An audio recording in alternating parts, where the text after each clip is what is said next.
Welcome and thank you for coming. My name is Jay Haarburger. I'm the treasurer of the South Euclid Lyndhurst Historical Society. After I did my first presentation back in February on the photographic history of South Euclid and Lyndhurst, I became interested in the Native American history of Northeast Ohio and finding out about our ancient neighbors of the region and the ancient culture that was right here where our homes are. Tonight, I hope you all will please join me in learning about our ancient civilization that was right here and the ancient peoples of this area. I would first like to begin by presenting Dr. Roy Larick, the Euclid Creek historian, and his presentation on the human settlement of the Northeast Ohio region. Thank you, Jay. Thank you very much for organizing this. And, well, welcome. It's nice to have a decent crowd out on tonight of all nights. But I think we'll have some fun tonight between the two presentations. And there are some, thank you, Jay, for mentioning me as the Euclid Creek historian. Do have some Euclid Creek books here, and also some Euclid Township 1796 to 1801. As I like to put it, everything you wanted to know about Euclid Township, including South Euclid, before 1800. Well, what I want to do tonight is present this talk called Central Lake Erie Portage Escarpment, the natural cradle for human settlement. And by Central Lake Erie, I mean the central basin of Lake Erie and the Portage Escarpment. We can look at the Portage Escarpment. That is the hill above Euclid Avenue. That's the way we normally think of it. But if you think of it as from the center point of Lake Erie, that is the deepest point of Lake Erie, to the highest points on the Ohio River Great Lakes Divide in Summit County, Portage County, some of Geauga County, that is what I'm talking about tonight as the cradle. That entire slope down to the center point of Lake Erie, which does cradle Lake Erie then, but also cradle then settlement in Native American and Euro-American times. I also want to thank the Clara Fritschke Library for hosting this, and the City of South Euclid and the South Euclid Lyndhurst Historical Society for sponsoring the event. Refreshments over here, and chairs to be moved around.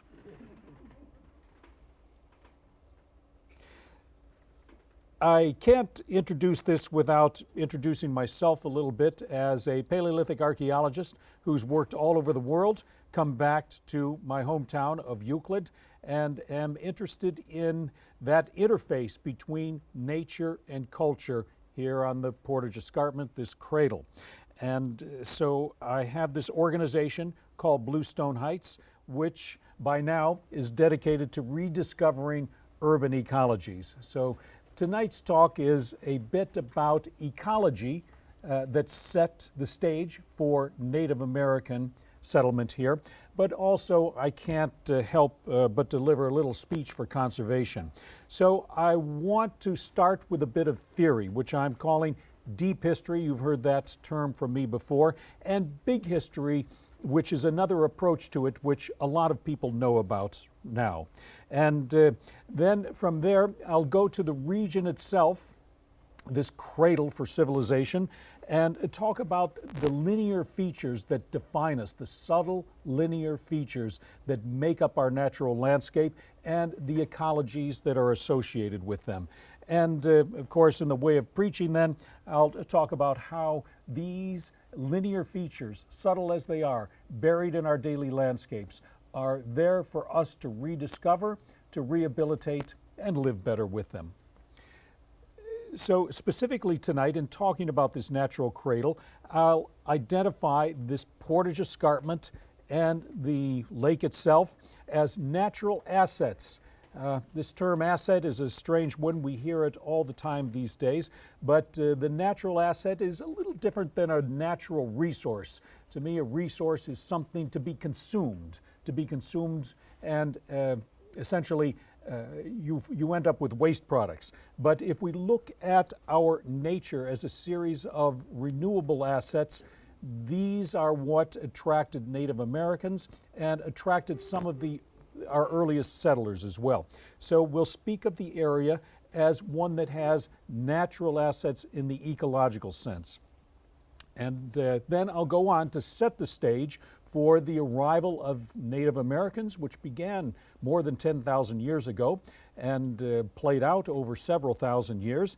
And then, of course, the Euro-Americans, our tradition, so to speak, coming here about 210 years ago now. Okay, and then once again, a quick view to conservation, toward conserving these natural assets. Right. I'll talk at a number of scales, and the largest one is going to be the entire Central Basin. And a good framework for that, culturally speaking, is the Western Reserve. We all know that. We're especially cognizant of that easternmost line on the right-hand side, that border between the red border between Ohio to the left or to the west and Pennsylvania to the right on the shore of Lake Erie. And the Grand River Valley, that great massif there of Geauga and Lake counties, eastern Cuyahoga County, and on toward Summit and Portage County. And then the lower lands to the west of the Cuyahoga River.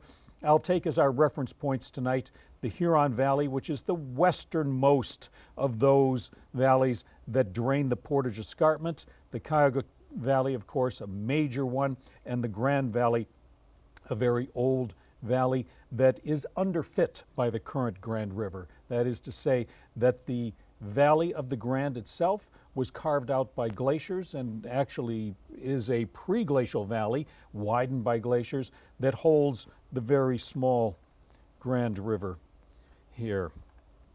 Also, I want to point out that I have South Euclid here, the municipal boundaries on a number of these maps, so we can keep track of where we are. Okay, we'll look closer to home.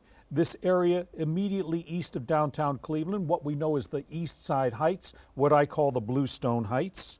And if we go to that, we have a series of bedrock outcrops that are subtle but very important for history in this area.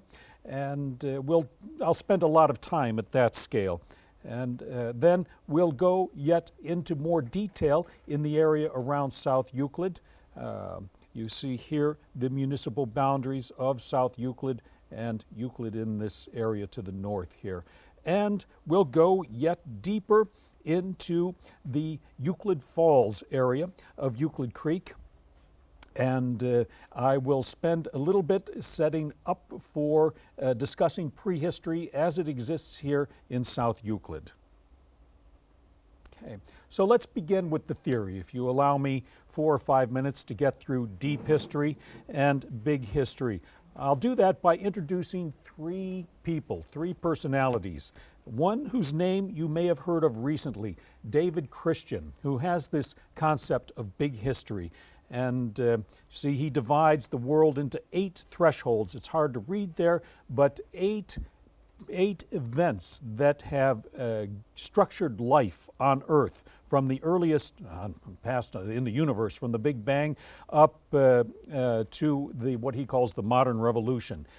To sum up David Christian's idea of big history, it is to take diverse fields of inquiry, so at an intellectual level, diverse fields of study, to combine them into a unifying narrative of life on Earth. It's David Christian's idea that in order to study, for example, the settlement of Native Americans in Northeast Ohio, you have to go back and understand the ecology of the region and how that region developed, how complex the ecologies built up after the retreat of the last glacier. And you can go on and on. David Christian's name has become kind of common recently. You may recognize the man in the right of this picture as Bill Gates.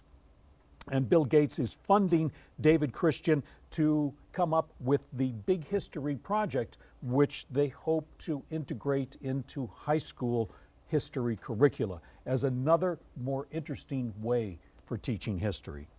Okay, moving on, I want to acknowledge Daniel Lord Smale, who is a Harvard historian, and in 2008 published this book called On Deep History and the Brain. Daniel Smale, is the first historian that I know of to come up with the interesting idea of extending history back into my field, prehistory, archaeology. Okay, in that, why do we define history the way we do? It's simply that history depends on the written document. But humans were humans. That is, Homo sapiens did not change after we started to read and write. So why not take history back?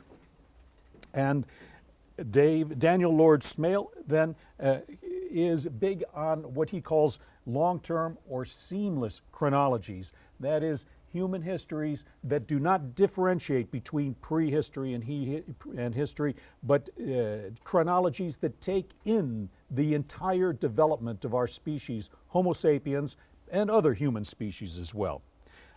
Also, Daniel Lord Smale is the only historian I know of who wants to take processes, evolutionary processes, historical processes that play out. And let's take slavery, for example, as a process that plays out throughout the world in many ways through a series of events. And if you take the events, if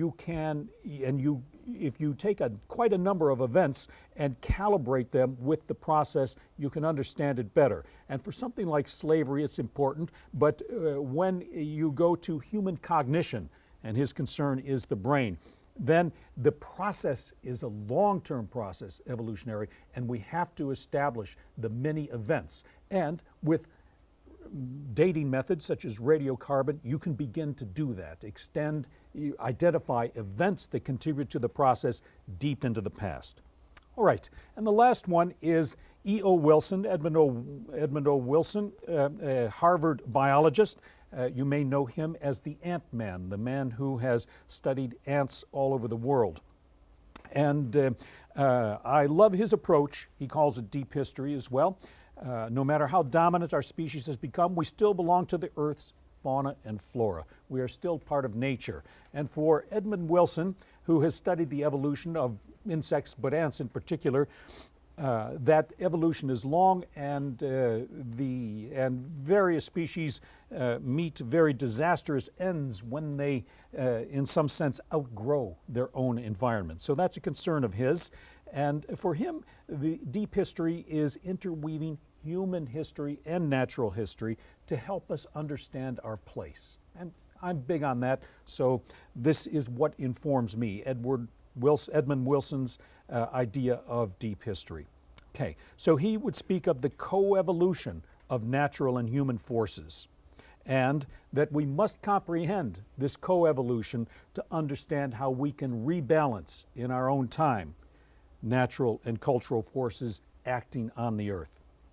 Okay, I'm going to add one more, my own, and I want to bring it home to landscape development. Once again, we have to lead into Native Americans here. So landscape development and destruction, what built up those landscapes that Native Americans found at least somewhat attractive 10,000 years ago, and what led to their destruction. Okay? And I'll propose that if you have the occurrence of time and certain actions, then you get cycles. And I want to talk about cycles of deposition, actually earth moving into places here and then being taken away. And I'll get to what this means in a minute. But also, we can look at cycles of deposition and erosion as more of a metaphor and talk about, for example, industrialization in this region, where we literally brought in raw materials, those resources I was talking about. We brought things in and we built a technology, we built an environment for manufacturing. And it took us 100 years or so to do that, from the 1850s to the 1950s. And since then, we've seen this built environment, this economy erode, right? It's as if it's being taken away by forces beyond our control. That, to me, is part of deep history. So, if we talk about event cycles in the following way, I want to present a simple sine curve here.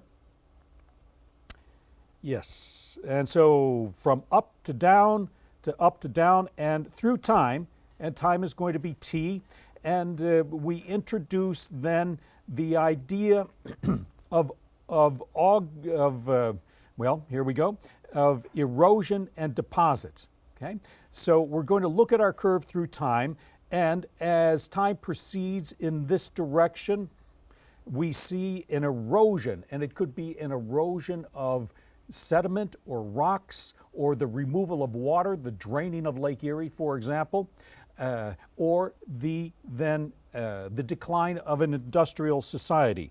And we can see then a depositional era that follows, and it reaches a peak, and once again an erosion. So think of, in terms of sediment or water, a bathtub that fills to the top, and then something happens. The plug gets pulled, the side erodes, and you find the water or the sediment leaving. Okay, so let's put this through time, and you see how this goes. Okay, time is constant, and these forces are time dependent. Anything that happens achieves some kind of a apogee or an apex, and then it turns around and declines. Okay, so this is what's going to frame our discussion tonight. Okay, all right. So let's summarize deep history from. I have forgotten his name already. David Christian, Unifying Narrative of Life on Earth. From Daniel Lord Smale, Long-Term Seamless Chronologies, from Edmund Wilson, The Coevolution of Natural and Human Forces, and I'm going to add to this event cycles. Okay, let's go through 3 basic event cycles that I think characterize Northeast Ohio or the Portage Escarpment on central Lake Erie. And we'll start with one that I'll just mention tonight. It's the oldest one that we normally walk on every day, and that is the deposition of our hard bedrocks, the Berea sandstone, the Euclid bluestone, the shales. Okay, that came in this red period, 400 to 300 million years ago, our hard rock deposition. It's the Paleozoic, the age of fishes. Okay, but that turned around. The plug got pulled on that bathtub about 300 million years ago, and since then, up until about 23,000 years ago, we have seen our rocks go away. Our valleys form, our summits decline, and the low spots build up, so to speak. Okay, so we can talk about hard rock erosion and a cycle that begins 400 million years ago, makes a transition about 300 million years ago, and is declined to the present. The next one is very important, and I'm going to summarize it just a bit, and that's the advance and retreat of the last glacier. The last glacier pushed through Cleveland about 23,000 years ago and began to retreat about 18,000, and it came back through Cleveland. That is, it melted back toward the lake about 16,000 years ago. Okay? We call the final glacial advance, the late Pleistocene, and the what we call the post-glacial, the Holocene. Okay, that's another big cycle that I'm going to talk about, and then the last one is the Euro-American cultural one, which began about 210 years ago, 1796 or thereabouts, and lasted, I think, until about 40 years ago. Industrialization. The era would be the Industrial Revolution, but about 40 years ago, things began to change, and we come into our difficult part of the cycle here, where we're seeing what we built up erode. Okay? And the great thing about this is that erosion sets the stage for something else. We don't know what that something else is yet, but it's coming. Okay? So the important ones here I've just highlighted are this post-glacial erosion and urban abandonment. Then it's the post-glacial erosion that I'll talk about tonight, because that's the stage for Native American settlement. Okay, so when I say erosion, I mean erosion gives us our stream courses and it exposes the bedrock, so we see small escarpments. The deposition in this last 23,000 years gives us the edges of ice fronts, moraines, and very small moraines. I won't talk about beaches tonight, but these ribbons of earth that were left behind by the glaciers, which Native Americans used quite frequently, especially as trails. Okay, so, and in our modern terms, these small features, stream courses, small escarpments, moraines, they, for us, traverse municipalities, and so they link us. They have the possibility to link us in a new way of dealing with the environment.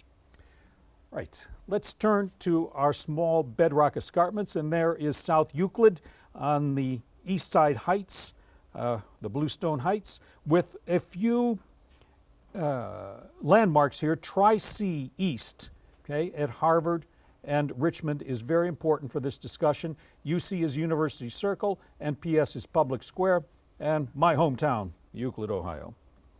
All right, now let's look at this feature in vertical, okay? And I'm just going to walk you through the stages, the steps, the terraces that are here from top to bottom. Okay, so in this area of Tri-C East, Shaker Heights, Beechwood, on into Solon, down where it says Cap here, sandstone caps the Solon area. Okay, this is the Sharon Sandstone, right at the highest point upon which Tri-C sits. Okay, the next one down is the Berea Sandstone, and it's the light green here that forms a broad terrace from Garfield Heights all the way around the Mount Pleasant area, Cleveland Heights, Shaker Heights, and South Euclid, and into Richmond Heights. Okay, the Sandstone Terrace. And then finally, and we're on the Berea Sandstone Terrace right now here at Notre Dame College. And finally, the lowest bedrock area is this Euclid Bluestone Terrace. Okay, these are subtle distinctions. They come out only on the in times, for us, we perceive them basically when we have days like the last few and the snow blows in from the north. And here in Euclid, there's hardly any snow on the ground. Okay? You get upon that Bluestone Terrace and there's a couple inches. You rise to the Sandstone Terrace and there are 3 or 4 or 5 inches here. And you get up to the top and there is maybe an inch or two more. That's how we perceive these terraces more than any other way, and certainly Native Americans perceive them in the same way. All right, now let's look at how the last glacier retreated through this area. It's very interesting. So I want to orient you with north, but imagine you're looking down to that same area covered with ice. And about 16,000 years ago, then we get the first retreat. And the ice is about here. We recognize that because there are a series of moraines. You see these little ridges here and here and here that give us a hint of where this ice melted to and stayed for a while in the area of Shaker Heights, Beechwood, and on into Orange over in this area and into Geauga County over here. Okay, so imagine that this was the first exposed area. South Euclid is still under ice 16,000 years ago. Okay, but that's the Defiance moraine, this series of small ridges that I've pointed out, and that's our landmark and something that Native Americans certainly knew. And the interesting thing about this is that when the ice was at this Defiance moraine stage, or the Defiance stage, then the streams started to form to the south of South Euclid.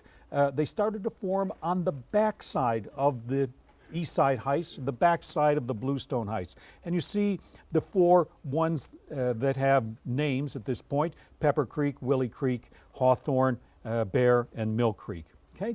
And then we go another couple thousand years and we get another moraine, the Euclid moraine, which goes along Route 6 from Euclid Avenue all the way to the Chagrin River. Then it's no longer on Route 6 or Chardon Road, but it goes on into western New York State. Okay? There's a lot of snow there tonight.